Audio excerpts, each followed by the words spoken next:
Ahora, datos históricos. En el 2006, el proyecto entra en Cámara en julio. Se aprueba en diputados en agosto y se sanciona definitivamente en senadores en octubre. Los medios fueron muy mentirosos porque presentaron la votación como 54-1. Dijeron 54 votos a favor y uno solo en contra de Negre de Alonso. Entonces, ¿a vos qué te da 54-1? Te da que el 98% estuvo a favor de la ley. Entonces decís, qué impresionante. ¿Cómo puede ser que casi nadie se haya opuesto? Pero en realidad la votación no es 54-1, aunque periodísticamente se mostró así. Es 54 a favor, 17 abstenciones y 1 en contra. Entonces pasamos del 98% al 75%, con 17 votos de abstención, que es el 23%. Creo que la cosa cambia, ¿no? Lo mismo 98% que 3/4. ¿Cuál fue el contexto? 2006. Ministro de Salud, Ginés González García. No sé si tienen presente que en un momento Ginés González García empezó a promover no solamente la anticoncepción, a entregar preservativos por todos lados, sino también a promover el aborto. Y en ese momento, un obispo de la Iglesia Católica, que estaba en el sector castrense, que fue Monseñor Baciotto, salió al cruce de Ginés González García cuestionándolo por el tema del aborto. Y hubo un conflicto muy grande entre la Iglesia y el poder político, que algunos teólogos en derecho canónico decían que podría terminar en excomunión. ¿Por qué? Porque cuando Néstor Kirchner le impide a Baciotto ser el capellán castrense, le está impidiendo una potestad que es privilegio del Papa. O sea, le está impidiendo a la Iglesia ejercer su propia autoridad. No fue excomulgado, pero había elementos para excomulgarlo. Esto fue un escándalo, fíjense. Hubo muchísimos ides y vueltas y muchísimo desgaste. Por supuesto que hubo agrupaciones católicas que salieron a apoyar a Monseñor Baciotto. El ministro de Salud, que en ese momento era Ginés González García, comienza a repartir masivamente preservativos, a enseñar métodos anticonceptivos y a impulsar la educación sexual.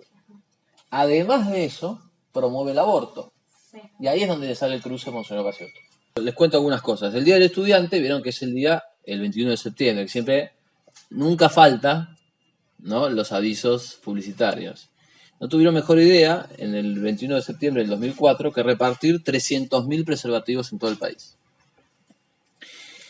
El 1 de diciembre de 2005, tomaron el obelisco y le pusieron como un preservativo gigante al obelisco. Hubo medidas concretas y hubo mucha discusión. Fíjate, por ejemplo, La Nación, enero de 2005, defiende el gobierno el uso del preservativo. El ministro de Salud, Ginés González García, ratificó la política del Estado para la prevención del SIDA. Ese siempre es el pretexto. Empiezan a llover las discusiones. Siempre sale alguien que dice, no, cuidado, que si la Iglesia habla contra la anticoncepción va a quedar marginada, ¿no? Y siempre sale algún artículo en La Nación de uno que supuestamente está de nuestro lado, que dice, no, yo quiero que ustedes no queden marginados. Aflojen un poco la doctrina para que no queden... y esto es un tema que se discute en todo el mundo. Fíjense que en España también. ¿Qué más?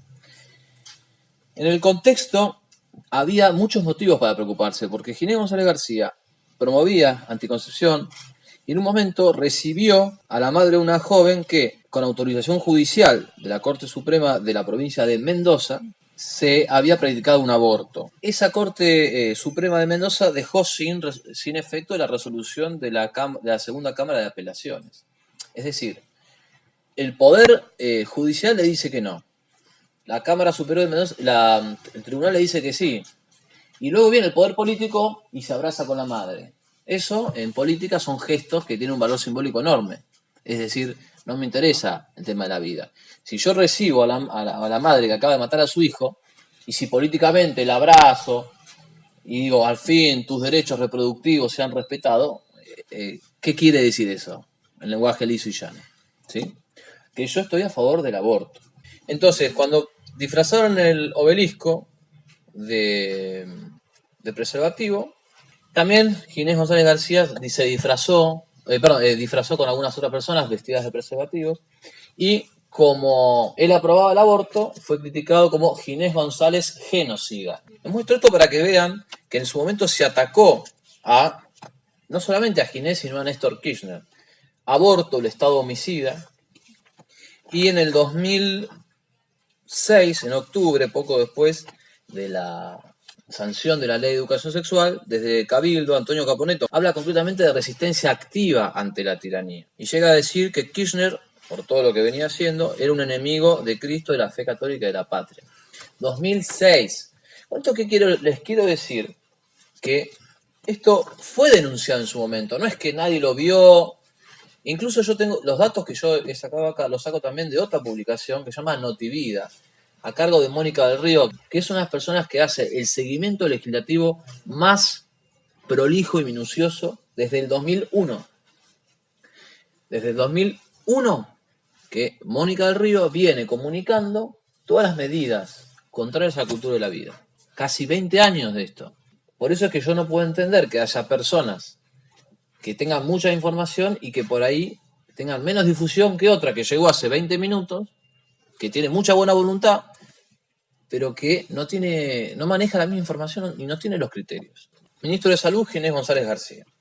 Ministro de Educación, 2006, Daniel Filmus. Me parece que le suena a todos. Filmus no es cualquiera, por más que le vaya mal en las elecciones, que siempre perdió, no es cualquiera.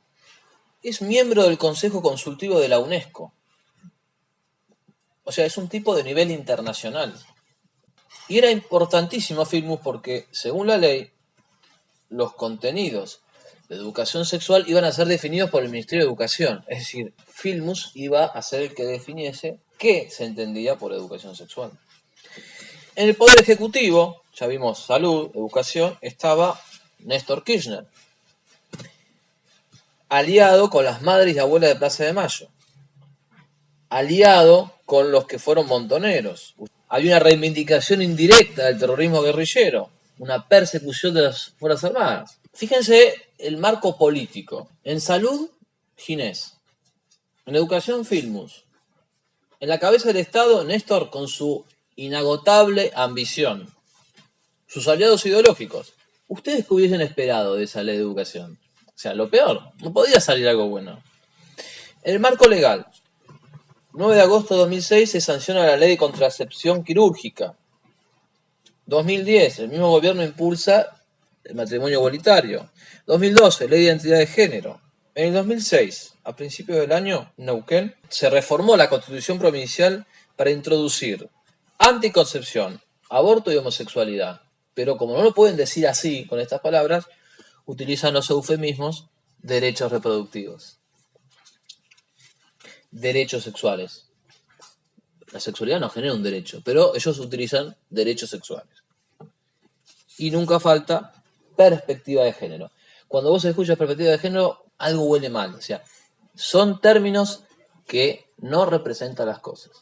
En Tucumán, en febrero de 2006, Ginés González García visita al gobernador José Elperovich promoviendo salud reproductiva, otro término que no existe. Existe la salud. Salud reproductiva, decía Juan Claudio Zanabuja, es aborto.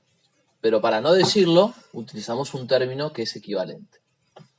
En Córdoba, el 1 de marzo de 2006 se sanciona la ley de violencia familiar. Y uno espontáneamente que diría, muy bien, porque es la ley que uno diría, ¿no? Con esta ley se va a evitar la violencia en la familia. Me parece maravilloso.